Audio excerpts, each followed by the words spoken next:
Farewell, New York City. I have this feeling that this goodbye is not forever. I have this feeling that memories were left to be made. I need to let you go. Life in the city became a strain of toxic love. Life in New York became trapping instead of the infinite breadth of opportunities I used to see. You gravely hurt me, but you made me stronger. You pushed me into really dark oceans, but you taught me to navigate. You crushed my dreams, but you pointed me to the path of resilience. I'm grateful for you, New York. A rose to part ways in peace.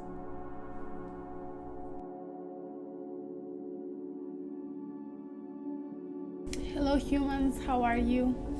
First painting I finished since I moved to Miami, which I guess it makes sense since it is a painting to honor and to say goodbye to New York.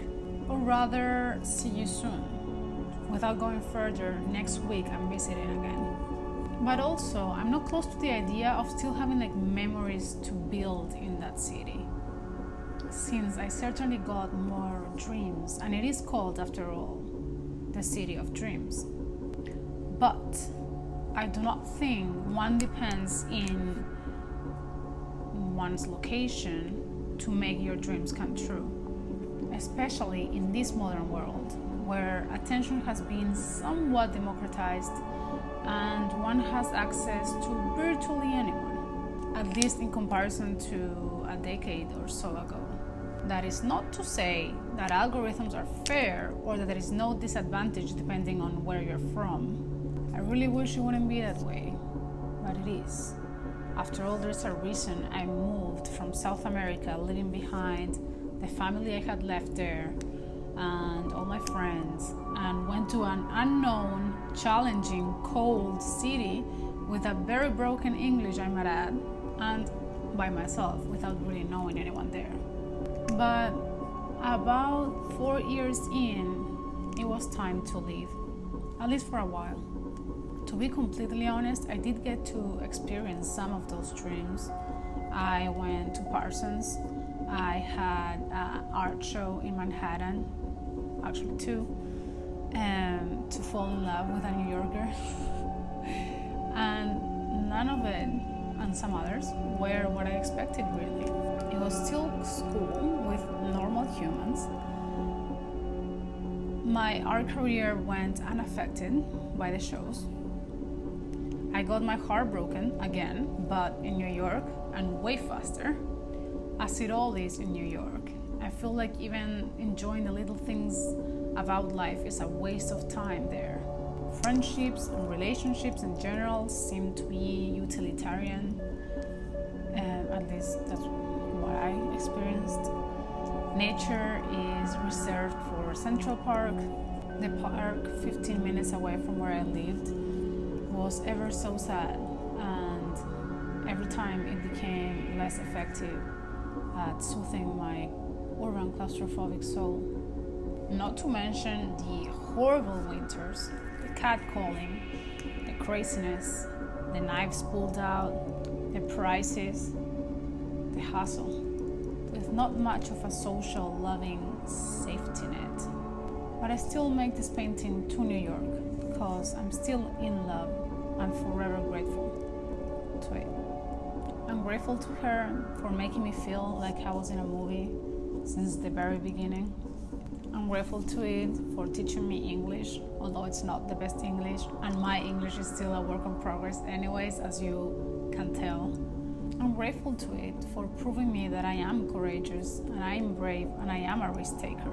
I'm grateful to it for giving me perspective when I much needed it. I'm grateful to it for letting me know that it is okay and it is an option to be an artist. I'm grateful to it for the people that I got to meet. I'm grateful to it for making me tougher, or at least seemingly so. I'm grateful for its beauty, the buildings, the bricks, the fire escapes, the museums, the public library, the bridges, like the bridge that I chose to represent New York in the painting. This one you can see from Brooklyn, which is the borough in which I lived the most, although I moved 5 times while I was there. But 4 out of those 5 times were in Brooklyn. Now I'm in Miami, which I'm almost certain it is not my last stop, but it is my next step for now. So for all this, I gift this rose to New York. If you are an artist, I'm sure you are interested in the technical aspects of the painting too, so here I go. This is all painting on wood. I use liquid to thin it out since it's very, very detailed and I needed to use a very small brush. And the wood panel is roughly 18 by 14 inches, which I gessoed and combined the gesso. This is the first time I do this actually. Combine the gesso with acrylic purple paint to do the background, and then I painted over it. This one was a completely open commission, which basically means someone gave me the size and told me do whatever you want, which is so effing cool. That's my favorite kind of commissions, but I'm open to any kind of commissions anyways.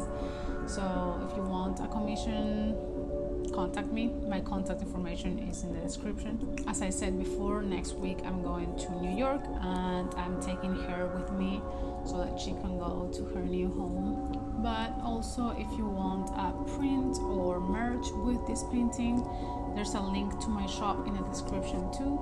If you're enjoying this time with me, give this video a thumbs up. It helps me and supports my art. By the way, sorry for that noise. I don't know if you guys can hear it. It's my AC.